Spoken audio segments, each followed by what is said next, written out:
Can hear us? Can you guys, you say I hear them.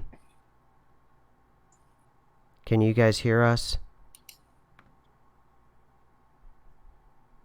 Why can some people hear them? Yeah, that's a great question. Can everyone, can everyone let us know if you can hear us? That would be great. Now it's saying we're online. I'm sorry, everyone. We were going for years really well with the technology that you two had. They had native technology up. It looks like we're green. Are we back on, everyone? Yeah, we had. Thanks, folks. We had technology that was that. Thank you, folks. Awesome. Thank you. I appreciate you guys very much coming back. We do. We had technology for years that worked just fine. Suddenly, we have to go to these exotic technologies, and OBS just kicked us off, so I had to like recode basically 3 different key changes in order to get everything back up. So I truly apologize for this. And hopefully it records this episode because we put a lot of work into putting all of this together, folks. So for you, all right, Chick. Well, while we're on, let's try to not shake it up too much, I guess. So one of the more interesting things that we're talking about here is photography and the way that it's changing. And as you can see in the description here with the Daily Mail link that you have in there, it's madness. It's madness how much it's changing. And the thumbnail that we gave, that we showed everyone, was it was so surreal because the thumbnail shows Victorian figures. And the thing about photographs back then, no matter what, they were still pretty expensive, chicks. So, and these people are wearing their I wouldn't say Sunday best. Well, I guess it would be their Sunday best for back then. But part of the picture that I had in there originally was one of, unbelievably, Tsar Nicholas II, as in Tsar Nicholas of Russia. And I'm scrolling down now to that picture. And what I wanted to show about that picture and why it's so important is because I wanted to make a comparison before we get knocked off again. This is the picture here, folks. And the caption is Tsar Nicholas II is messing around in the garden, 1899, with another monarch, Prince Nicholas, and the Grand Duke Boris Vladimirovich. So there you go. That's what they're trying to say. The Tsar, the king of Russia, was acting pre-Bolshevik Revolution. Now, Chick and I talked about this. This is what I remember what the Victorian era and the photos from the Victorian era. One, because of the technology, and two, because the Victorian era wasn't exactly known as the most libertine of eras, to say the least. So, Chick, take it away. I think you can immediately see the difference in demeanor, like between the two photographs. And that's one of the things that's making it feel like a blended timeline. Because when I look at not just the expressions of these people, but their entire, like, the air around them and their kind of how their personality is shining through in the pictures, I don't think he's like faking the serious formal front. It looks almost like two different people, and it could be a situation where we have, one timeline where the photographic technology was a lot slower to come along, which is like where we're from, and then this other kind of Orion place where the photographic technology is getting earlier and earlier and earlier, and people are acting very different to how people acted where we were from, which is a phenomenon that goes outside of even the photographs, but just the Orion people are different. And to me, this is like an Orion version of the Tsar. Like I could never, I could never imagine of seeing a picture of Nicholas looking this way back where I was from. The photograph wouldn't have gotten out anyway, because you had to look stern and strong as a monarch, not just as a Victorian person. But you couldn't be like, getting too silly like this because you had to be taken seriously. Well, I can remember, I'm old enough, I'm going to reveal a bit about my age. I'm in my 40s. So I remember just when I was a kid in the 80s and in the late 70s. I can remember, school teachers. I can remember people being almost Victorian, like in terms of their demeanor, in terms of their stiffness, what they would accept and what they wouldn't accept in just regular everyday society. And I can tell you, I couldn't have imagined not just a monarch. I couldn't have imagined, my second grade school teacher acting this way, and still yet, I ask anyone out there, would you imagine, acting this way, being that age? I would imagine by this point, being it, he'd already ascended to the throne. By the way, this was a sitting monarch of a major empire. Remember, Russia was an empire at that point. Um, and it just, for me, it's just shocking. It's utterly shocking, the way in which history is being utterly rewritten. Now, I will say, given the way in which the Bible is being handled and other historical texts are being handled, this isn't exactly the most shocking thing that I can imagine happening in terms of historical figures and historical texts and all those other things. But now it's starting to bleed into visuals, and that's what's so important for this society, for this timeline, for this world, is that it's bleeding in, and you can see the juxtaposition of the two pictures, and it's shocking to me, and it's something I've been thinking about, for a little while here, and it's gone from formality to these look like the way modern people would act whenever they're trying to do some sort of challenge on Instagram or Snapchat or something. It does, everything does have a taste of modernity to it. That is one strange thing about like Mandela effect artifacts is that they all seem to be from the present. And I know we've talked about the ever present and things like that, but the people, you're right, people acted different ways during different eras. Like what was normal was different at different times. And I'm sure any of you that like your grandpa or someone like that or your grandma, how they used to act is not the same as the way that people like especially like young people on Snapchat nowadays act. They're completely different worlds. Whereas with the Mandela effect, it just mashes everything together as if everything is happening all at once, and you kind of lose the spirit of any previous era. And Um, and could you imagine? I mean, I just, the way in which people are just at ease.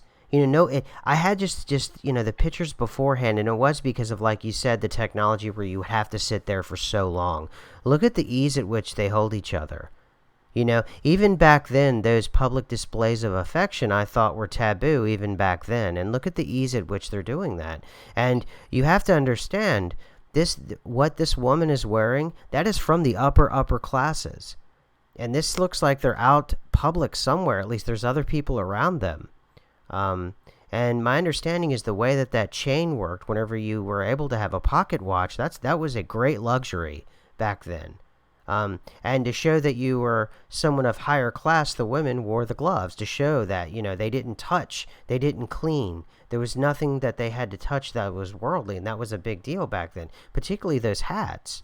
All of those things were things that were not required, but were required of society. So it's, I don't know, chick. It's just so, see, this would be okay for like the 20s. And I don't know. So the 1800s is when this is dated. So even this would be okay for maybe the 20s, maybe. I don't know. You're kind of pushing it. Um, this too, certainly. But there was one in here of one of the ladies that was openly sniffing snuff. And I remember that, at least for smoking, that had to be part of something that they pushed during the suffragette movement.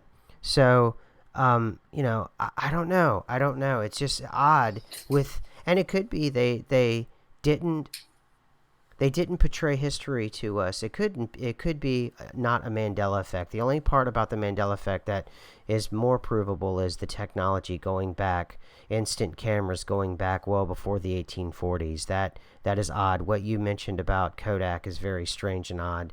But just the demeanors, it just doesn't feel right. It feels weird. well, one of the things too is the reason you sat still for half an hour was so you wouldn't have motion blur. I had a camera in 2002 that had a really slow shutter speed. So, if I was trying to take a picture of the cat or something and the cat moved even a little bit, there'd be motion blur. there are no motion blurs on these pictures. They're crystal clear from like 1880 whatever, where my camera in 2002 isn't as good as their cameras in 1880 something or other. And look at this guy looks like Teddy Roosevelt, like that has just, gotten really high on meth or something. He looks like a crazy, that looks like Teddy Roosevelt to me. And And I it's know just, people in the comments are saying, well, oh, there, people were jovial, at all times, and it just, we're just seeing these pictures now and things like that. But I know people were jovial and people were casual and things like that anytime that people existed. But I'm just saying the style in which they did things was generally different back then. My grandpa was born in the 1890s, so it wasn't even a far removed thing, for a lot of families like mine where the generations are very wide. It makes the gaps between time very small, and people just didn't act like this way. They had a certain not pride, but like a certain dignity that they didn't want spoiled. They had a certain like idea of what class was and what dignity was and what being refined was. And while they were jovial and funny and gas at times, they at the same time didn't take it as far as people today. Like they would find people today very crude and crass and ridiculous with the way they act on social media. They wouldn't act that way at all. They wouldn't approve of it. and that's, I kind of touched on it and you said it specifically. I feel as if these folks are not just modern, they're postmodern, and they're media savvy. They're media savvy because, these portraits, they were still comparing them to paintings back then, you know. Um, and it was almost as if shame was so weaponized back then to act this way and to be a monarch, even in private quarters, even at boarding schools and places like that. You would be shamed into that as late as the 1970s. If you were in a private school or you were in a finishing school or anything like that, you would there's no way. It's weird. It's just weird to me. It just looks weird. Uh, It is, isn't it? And the current monarch of England is more formal than these monarchs that lived before her. Why would that be? mm-hmm. There's no pictures of her messing around because she came from a line where you couldn't do that. I'm sure she probably wanted to have fun, and her people around her, handlers or royal assistants or whatever, told her exactly how to act and instructed her on exactly what to do. And she couldn't just be herself and be media savvy and, do all these things. And it kind of like you have a living person there that embodies the way that the people before her acted in that echelon of society. But the one thing that does make this consistent about the Mandela effect and just the overall almost like storm that's overtaking all of history all the way up into modernity and now us in post-modernity is that there's a form of it degrades everything and replaces it with something that's in a more degraded state. Now whether it's grammar, whether it's even some of those Bible verses, and I far be it from me to talk about the Bible, but some of those Bible verses they're just weird, and they don't make any sense, and some of them border on the perverse and bizarre, and it's outlandishly bizarre. And like I said, KJV isn't exactly my wheelhouse, but nonetheless, it's just weird. And this isn't we're not trying to say this is it. This is the linchpin to the whole thing. We're just building a case here. One little bit after another. One small bizarre picture after another. That's what this is all about. And I hope, folks, for folks that are used to the channel, I think people understand that. And for folks that are here, for the first time or whatever it may be, that's all we do. We just put down what we have for the week, and we just say it just adds to it. And if you've been here for maybe 6 or 7 or 10 shows, you start to understand and you just see the weirdness that's happening out there. So, I don't know. It's just so, all of it is just so strange. And again, it goes back to the technology itself, and just from me being in the late 70s and all through the 80s, the way that people, quote unquote, real grown-ups acted versus, versus what we're seeing here. Oh, and by the way, I found some, and all of this, by the way, is from just surfing on Twitter, by the way. Have to give credit where credit is due. Both of the pictures here, was from Just Surfing. And I also want to thank Just Surfing the recreational use of nitrous oxide, which is whippets. Now, you think of whippets, you think of like kind of it's a low end kind of thing. It's kind of we'll get to Randy and Dog and all that later. But it's just like, what is this all about? Here it is: the recreational use of nitrous oxide, which is also known as laughing gas, or so maybe that's a little different than whippets. But look at some of these pictures. Now, these pictures are from the 19th century, and these are depictions of the 19th century. And they're saying that there are laughing gas parties in the 19th century, and this is back when they wore those wigs. Wasn't that they would like powder them or something? Isn't that so bizarre? Can Your you? sound keeps cutting out a lot. Oh, can everybody hear me? Okay, guys. Just want to make sure, man. I am not trusting this technology. Can everybody? Yeah, Frank from Blue Velvet, exactly. And now this is the norm. Can you hear me okay? We can hear you, Michelle. All right, excellent, guys. Excellent. Chick, can you hear me okay? You've cut out again.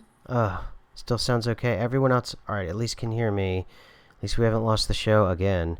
But can you hear me now, Chick? Can you hear me now?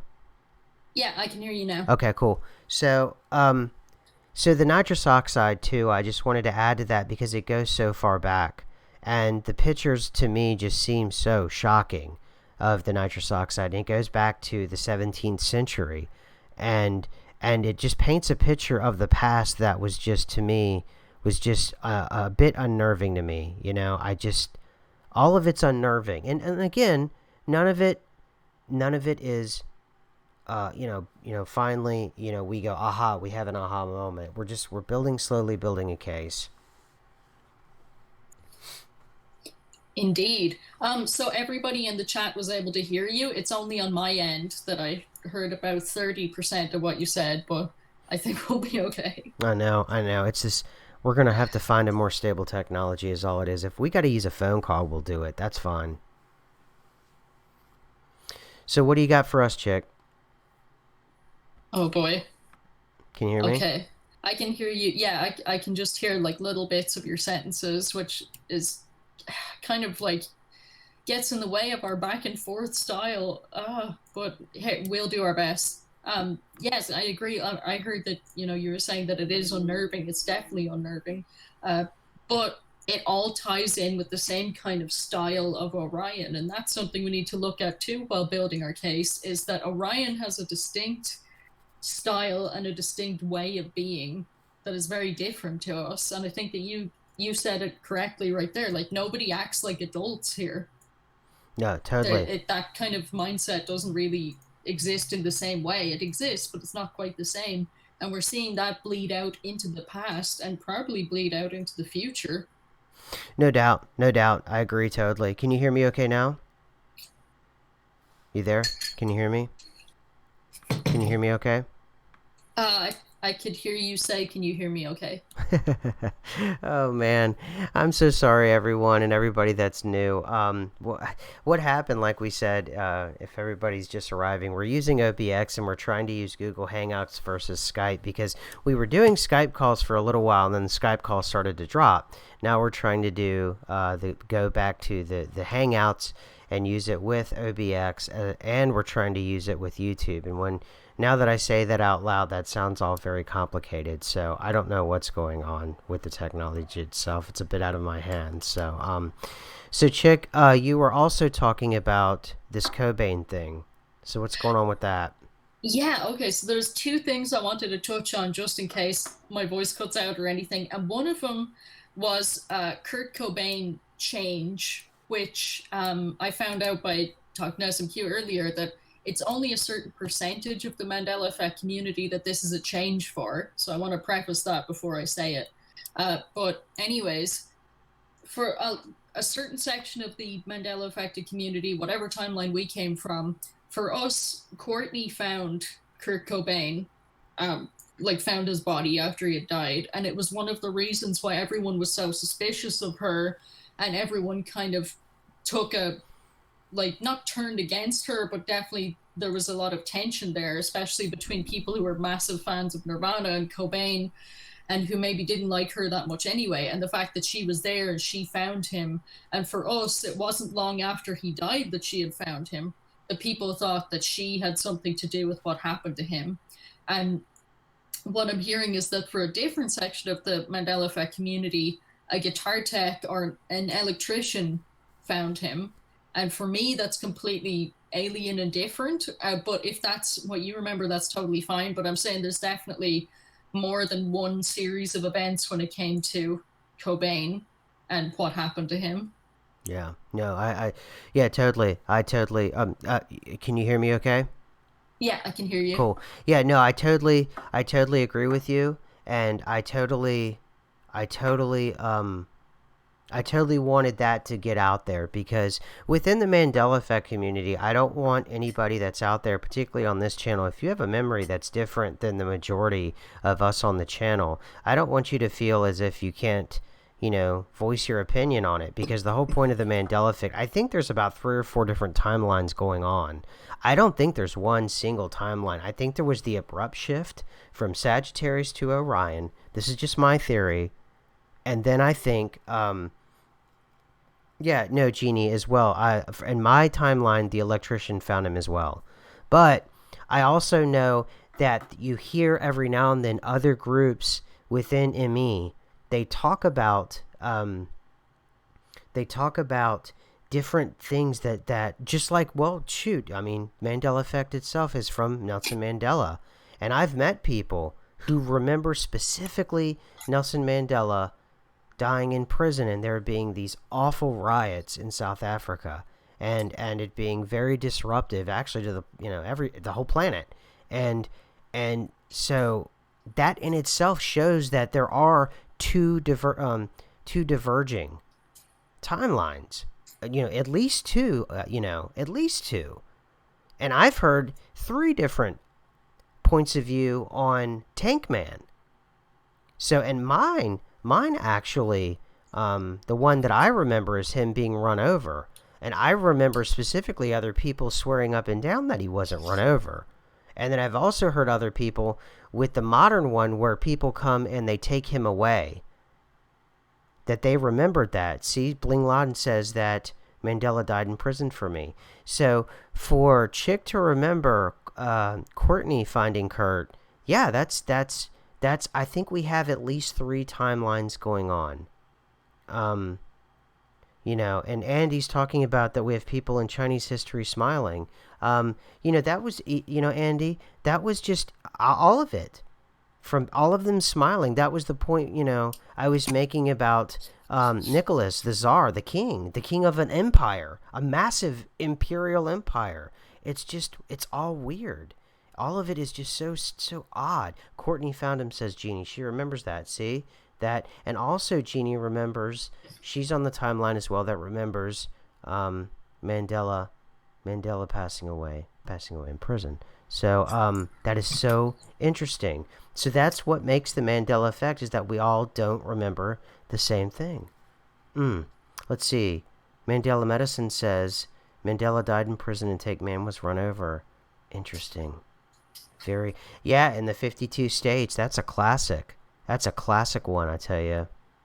So, all right, Chick. So, we've got another thing going on that's pop related, and the reason why I want to talk about it is Randy Jackson obviously saying that's going to be a no for me, dog. Because I used to love American Idol. It was one of my guilty pleasures, and I watched it for the first 5 or 6 years. I know you're a singer and a very good one. Did you ever bother with American Idol watching it? I did, and I remember him saying that, so I was actually quite taken aback that apparently he didn't say that, or he doesn't say that was like his line. It was almost like how Simon Cowell's line was, "That'll be a no from me." The same thing was like, I don't know. It's almost like that iconic that people would know that, but I guess maybe in Orion people don't know that because he didn't say that. It's almost like the movie line thing. And what's really weird about this one is that they found actually him saying it one time in episode or in season 12 in one episode, but not. And I wasn't watching by season 12. I didn't even know there was a season 12. That's how much it was off my radar. I was like the Paula Abdul years with Simon and Randy. Those were the years that I was watching. And he said it almost, if not every episode, he said it at least to every other singer, particularly in the early singers, when they were weeding people out for the season. And yeah, apparently people are still out there looking. I haven't checked the latest the Reddit feed as of late, but that's here. I just put that up on the screen. I can't find a video of Randy Jackson saying his famous line, and there it is from Reddit. Now, oh, that's got some salty language. I forgot about that. So the thing for me is that, to me, that's the biggest pop culture in me that people have noticed in the last 6 months or so that I can think of. Now, I don't know if that marks another wave of ME or a blip or what it was, but if y'all remember ME, if you remember, it was all pop culture references in the beginning, and then suddenly it started to get into more substantial things like what we're pointing out today. And I don't know. I don't know, Chick. What do you think? I'm just like one comment that's sticking out to me here, Shari D. People are dying and dying again. And she says Valerie Harper is the newest one. Often I see that, like, especially if it's a very publicized death, it's almost like it's calling your attention to notice it so that when the person dies again, you have that memory. To me, it's almost like a waking up thing. And I don't know if that's happening to other people, but you just happen to catch the news every time they're saying, oh, this famous person died or this politician died or whatever. Even if you didn't see the rest of the news broadcast, that sticks in your mind. And then you see that person die again and maybe again and again. Mm-hmm. And I think that it's got to be a huge part of this entire mystery. And I know that it's a sensitive part of the mystery, but I think that it has something to do with the present and being trapped in the present. It's almost like everybody's being sucked, like a whirlpool of time is all being sucked towards this center point here, this 2020 point. So people in the far past are acting like they would in 2019 or 2020 in these photographs. And, we can't see the future, but it's probably having a big space-time curvature effect on the future too. And it feels like some kind of strange pulling force is pulling everything into the kind of culture and time of the right now. Wow, that was pretty profound what you just said. That's probably one of the most profound things I think I've ever heard about the Mandela effect. What you just said, it's almost as if these people are acting as if they're in 1919, almost as if whatever component of their personality that would have been here, and it would take the part of that personality, like the piece of them that would fit into this 1919, 2019, 2020. Like, yeah, that's how Tsar Nicholas would act nowadays, which is terrifying. But, yeah, Chick, exactly. This is how, yeah, everybody is acting, even from the very far past to now. Whether it's with the nitrous oxide, they're acting as if whatever it is, their personality would be in, 2019 or 2020. Yes, it would be today. It's almost like a leveling out of everything, which is kind of terrifying for next year because a lot of people, because it's 2020 and repeating numbers, a lot of people are saying different things on non-ME channels. But I don't usually hold into that particularly because people always say those kinds of things, but we're here. However, things like 2012, came and went, and things just steadily got weirder. And also you're right, people are dying and coming back again. I'm seeing Mel Brooks. I remember Dick Van Dyke. Apparently he's still alive. He died on me. I remember him passing. Mel Brooks, someone said. Who else? Someone else brought up other folks. And I think it was Andy talked about Tank Man. Yeah, I remember Tank Man being killed, Andy. So, yeah, you've got different people. Oh, Rip Torn. Yeah, and someone said he's alive. I thought he died. Is Rip Torn alive or dead? I don't even know anymore. Yeah, and Dick Van Dyke. Nope, he's alive. Sorry, Shane. He's alive, guys. John Goodman. I didn't know that. Wow.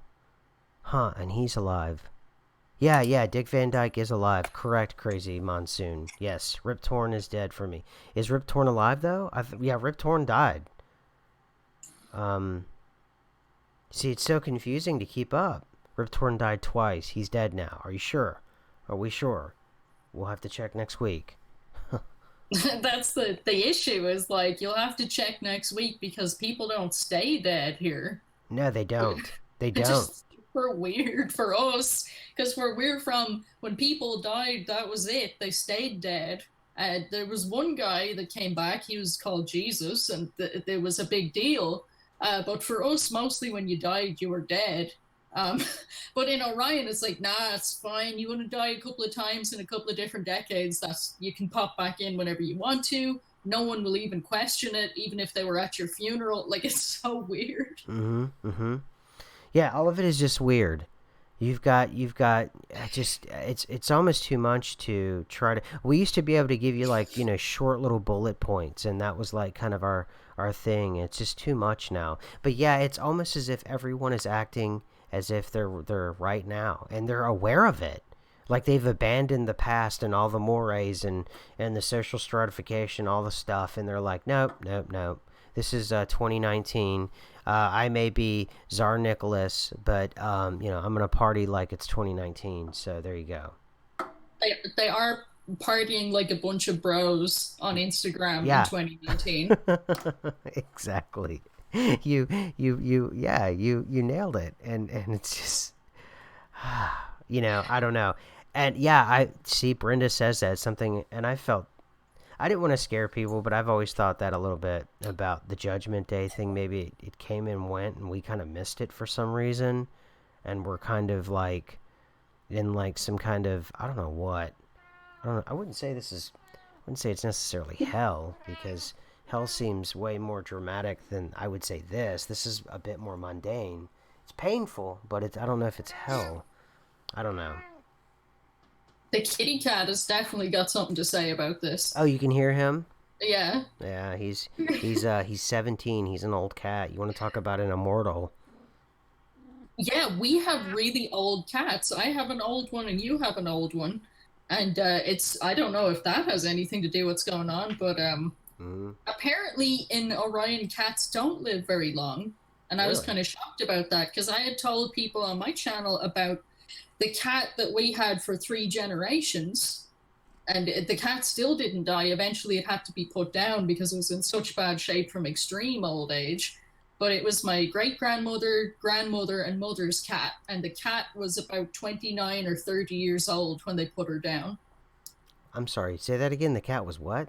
The cat was either 29 or 30 when they put her down. We had the cat for 3 generations. It had never seen a vet. It had had hundreds of kittens. In Ireland, there was no such thing as getting a veterinarian for a cat in those days. The cat just lived Wow. and lived and lived. And here, people are like, oh, cats live to be like 5 or 10 or something. I was like, what? No, cats live for decades. Don't and people are like, no, they don't. And I'm just like, what is going on? I have a cat she's not 30, she's like over 20. Not sure how long over 20, but to me, that's not shocking. Whereas here, that's completely shocking and people freak out. I'm freaked out. I've never heard of a 30-year-old cat. No, I've heard of a 22-year-old cat, and the cat I have, like I'm holding right now, is 17. Um, but 30, huh? That is that's nuts. That's so crazy. That poor old thing, like, she was blind at the end and she had arthritis, so she couldn't really get around very far, just kind of hobbled around the kitchen kind of thing. But she was still going and still kicking it at a, extremely advanced age. And my family didn't even know because if they knew that it was something insane, they would have called the Guinness Book of Records. Oh, totally. I've never heard of a 30-year-old cat. I think definitely that would have been right up there with one of the oldest, if not the oldest.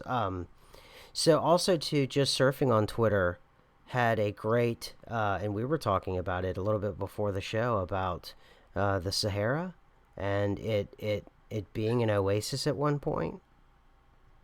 Yes, yeah, that's a really good. I hope that's in the links or somewhere. That's a really good video. No, I don't have that in the links. I should though, but Here, I'm trying to put the cat down. He doesn't want to be put down, but he's so fragile. I've got to like gently put him down, make sure he doesn't, Anyway, so yes, apparently the Sahara Desert very recently and is turning back into an oasis, and there are seas and lakes and all kinds of other bodies of water that are starting to pop up right in the middle of the desert. Am I saying that correctly? Yes, that's and it's reminding me of the Great Tartaria thing. It's like the ancient um rainforest, or the ancient like pools of fresh water and all kinds of things that were in the Sahara Desert. It's almost like the history of them is re-emerging, or it's Mm, trying to be known. And it's really strange because, for the longest time they just said, oh, it's just a desert, and it's been a desert as long as we possibly have known. And they always said that the Sphinx and the Egyptian pyramids were far, far younger than they actually are, even though there's water damage on the Sphinx. Well, the Sphinx in the Sagittarius arm had obvious flood damage on it, but they used to say, oh, there hasn't been water here for 45,000 years. mm-hmm, And mm-hmm. it's like, no, obviously something is a bit amiss because there's water damage. And this wasn't always a desert. But of course, it's going to be a matter of very difficult to explain, like how such a crazy change happened if you don't know about the Mandela effect. Like with the Mandela effect, it easily could have just turned into a desert literally overnight. And that's why it doesn't make any sense to scientists what happened there. Mm-hmm. So the way that I'm going to describe the desert was this picture here of Tsar Nicholas pre Mandela effect, during his coronation and his ascent to the monarchy. There we go, right? And then you have the same the same Tsar Nicholas II right there in the middle. Um, it's the same person post Mandela effect. Yes. And that is a perfect sort of metaphor for what's. Oh, hey, we have. Thank you, Darren. We well, thank you for the super chat. And yeah, super chats are open. Just so everybody knows, all super chats. They're going to go to a website that we're all going to build together. It's going to be really awesome, and what it will do is have three separate components to the website. Eventually, if we get it up and running and it's really nice, I hope to have everybody on it. We'll have a live chat, we'll have a Library of Alexandria, and we'll also have a place to host videos. So all of that money will go towards that. Thank you, and thanks for the long live the cats, Darren. I appreciate that. But really, what matters to us is that you're all here and that you all gives us a thumbs up, because that's free, it's easy, and that keeps us in the system with apparently a system that doesn't want us here.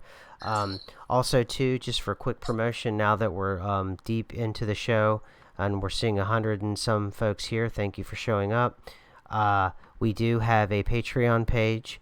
And again, there's $2, $5, and $10. We put out 3 private videos that do deep dives into various government and archival documents dealing with anything close to the Mandela effect or consciousness itself, and all of that money will eventually go to the website itself. And for our patrons over at Patreon, I want to call them Patreons, all of that will eventually, I'll put all of those monies on a ledger, and we can, what we'll do is kind of audit ourselves, so people will see that the money is actually going to the website and it's not going into my pocket where I can party down in Madison, Wisconsin. And that's not a dig on Madison, Wisconsin. That's actually a dig on someone who made an accusation about me blowing the mad money I'm making here on YouTube in Madison, Wisconsin. That's kind of an That's mm-hmm. one of my favorite conspiracy theories about you ever. Was one of the people commented once that SMQ had taken off with all of the money, like the burglar with the sack over his shoulder, to Madison, Wisconsin to get completely lit with all that money. I was And raging. it's like, what are you talking about? I was totally raging. And I was busted because I was raging. So there you go. Yeah, so, it's really a Cinderella story. So anyway, we're running out of time, and we had a hard time getting everything everything going. And you know the thing though about this Randy thing is that But it's the biggest pop culture Emmy we've had in a while. And by the way, I think the Need Input was the original person, the earliest person I know of, and that's the one that made it onto the Reddit that I made reference to. So I want to give proper credit to the channel Need Input. Yeah, it says even here, saw this on Need Input. I want to give everyone credit that deserves credit, just like this came from just surfing. So, uh, remember we had that huge spike like 2 or 3 weeks ago, the Schumann spike. It was a monster. mm-hmm. And then it's now we have these bizarro pictures. We have, that's going to be a no for me, dog. That's gone. Um, I wonder if there's any relation to that. I mean, I may be conflating, but the timing is interesting. And these pictures were just found. And the author, and I have the link inside of the description for everyone after the video or during it. Take a look at it. They just found these pictures.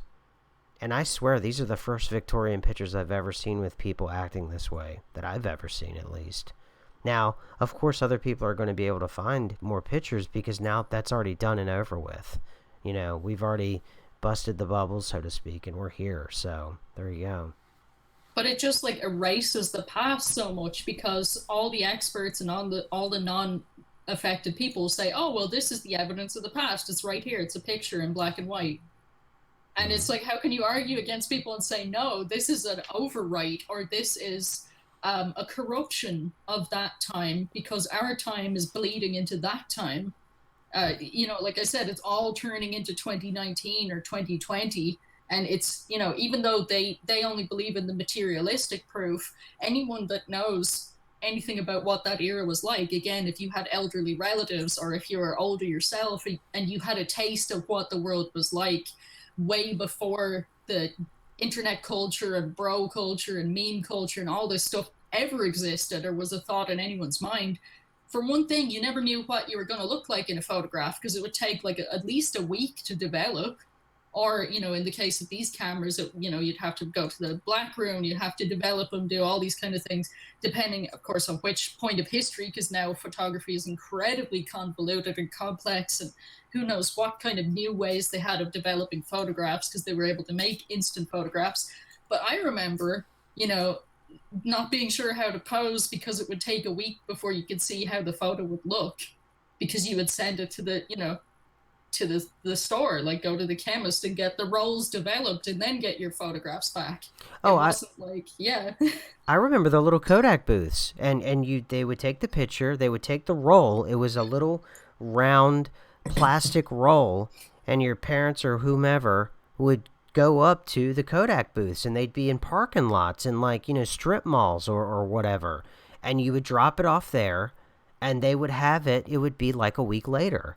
And you're right. I mean, you could do Polaroids and all that, and that was fine. But if you wanted a finer quality picture, you know, and you didn't have your own like lab like you're talking about, yeah, you'd go to a photo booth and you drop it off. Or sometimes if you had a really big drugstore chain, you would drop it off there too towards the back they would have it near the pharmacy. They would have the photo lab, and you would drop off photos there, and they'd say, okay, we'll have it by next Wednesday, and it would be a week to 10 days later that it would be ready for you. And that was just a thing. That was, and I, that was in the 80s. some people in the chat are saying, well, that's 35 millimeter and that's fancy. I understand that, but I'm just saying there's a lot of development, photo development techniques that I have not even heard of that now exist in the 1800s that were probably better and faster than what we had in the 1990s or the 1980s. So, Mm-hmm. that's why I'm blown away. Like, I know that, with different types of photographs, it's developed in different ways.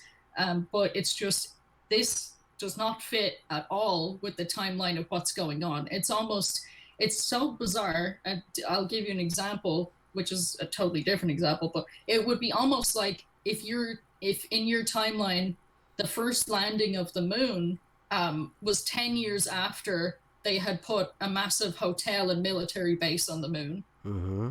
Yep. That's the way the history is like unfolding. You know, that's Totally. how much sense it makes to us when we see this going on. And unfortunately, we're a limited breed of people. I don't know if breed or class or family or whatever it is that we all have in common that we're able to see this.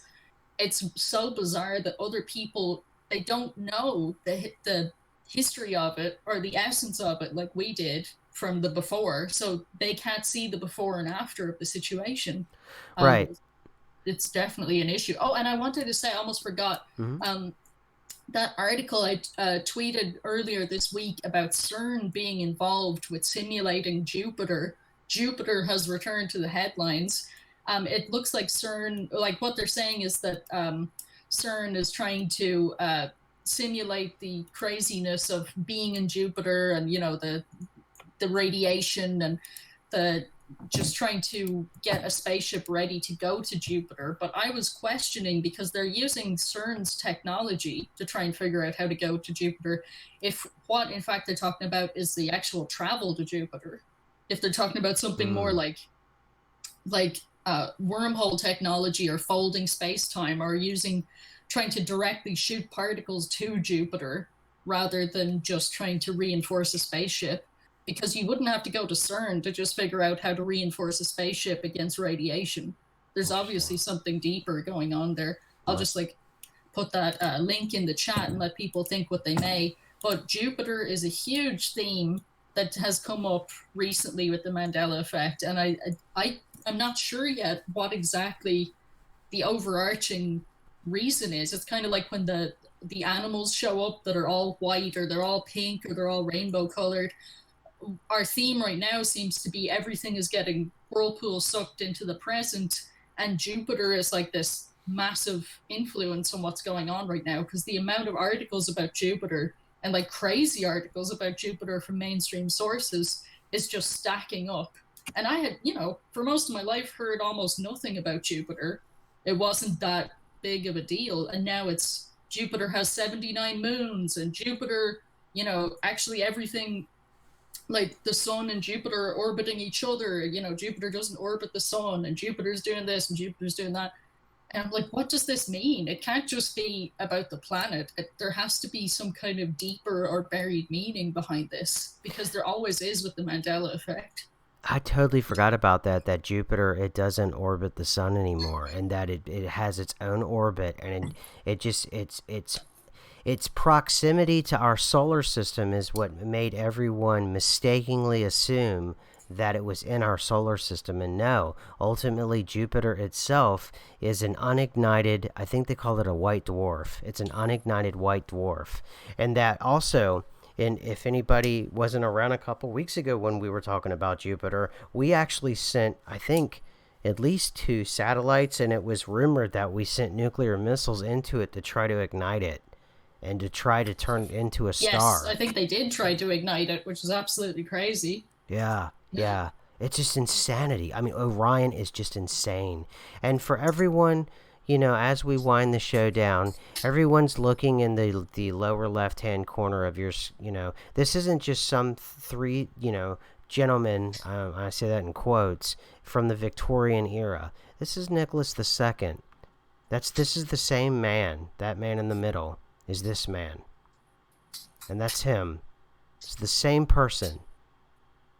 And now Nicholas II was the last monarch of the Russian Empire. And it was an empire. And at that time, it was very much a force to deal with. And it would be like imagining the monarchs, like the monarchs in Britain, the monarch in Britain, the Queen of England, or the Queen of the UK. I don't know. I'm an American. The Queen of Britain, acting in this manner. And for those of us that are old enough, it's unthinkable. It's just so surreal. Now the other pictures too added to that. But think of this. This is a monarch from, an imperial, meaning they force their way onto other countries, an imperial power. And I just want to drive that home for everybody. If you're a bit younger, that, you know, there were no nuclear weapons, so there was no nuclear standoffs, which made the 20th century much calmer after World War II. War was just a normal part of life back then, and everyone went to war all the time, and people died constantly. So that also added to the Victorian era being a very serious time period, because there was a lot of bad things happening in different parts of the world. And there was a lot of horrific things happening in different parts of the world. So this is the face of what I remember in the Victorian era. Not this. This is the face of someone where, they're, like you said, that kind of 2020 culture. It's just, so as we wind down, I just, please come back to the channel. We do a lot of deep dives. And anything else, Chick? Just looking quickly, we did discuss the rainforests, and I would not be surprised if the Sahara Desert doesn't turn back into a rainforest, because it seems to be like pedaling backwards. There's also talk of like ruins of what they think are ancient civilizations and possibly Atlantis that are just like popping up in Africa. There's all kinds of just ancient ruins popping up, and usually when ancient ruins start popping up, they suddenly become more and more complete and more complex, and more history comes out. So we'll just have to watch and see that one, and hopefully it develops, because then we can get a look into the ancient past, even if it is like an Orionized version of it. It's still, to us, like where we're from, it was a complete mystery. So it will be amazing to see like what happened there. It reminds me of a map that I found, like just this old map, just image searching, where it showed the South Pole as a rainforest, and that it was connected to the tip of South America, and the people would go back and forth. There was like animals and palm trees and all kinds of crazy things there. So in different timelines, different places were actually tropical and were rainforests that are now considered desert or considered polar desert. I don't think that trend is going to continue here, because the polar regions are getting really crazy. I've even seen talk about ancient microbes coming back to life from the South Pole and migrating towards Australia. So we'll have to wait and see how that turns out, because I'm not sure if we are actually, if we have defense against ancient microbes, if somehow they caused an infection in human beings. I'm not sure how that would turn out. Also, did you see about the water bears ending up on the moon? Yes. Oh, yes. Oh, the moon has, yes, it has life on it. The water bears. Oh, I forgot about that. That could be a show in itself. Yeah, absolutely. That blew me away. That was Yep. crazy, because all the time they said, "Oh, there's no atmosphere, there's no water, nothing can be up there. We might find some dead bacteria from millions of years ago or something, but nothing is up there." And now they're like, "Oh, well, actually, water bears can live anywhere, and they're on the moon, and they're fine. They Yeah. don't need air, they don't need water, they don't need anything. They're like the termites of the microorganisms. They can survive anything, and they're doing fine." And I'm just like, "What? What is going on?" Mm-hmm. Oh But yeah, totally. I totally forgot about that in this little hiatus I took. Yeah, water bears on the moon. I love it. So there's life on the moon, and there's an Andy Warhol on the moon. So there you go. Water And a bears graveyard on the moon. and a Don't forget, graveyard. Oh yeah. buried there. Yep, yep. There's a graveyard on the moon that we shuttle bodies, man. We just haul them up there and we shoot them from a big Disney cannon. So there you go, or a clown cannon.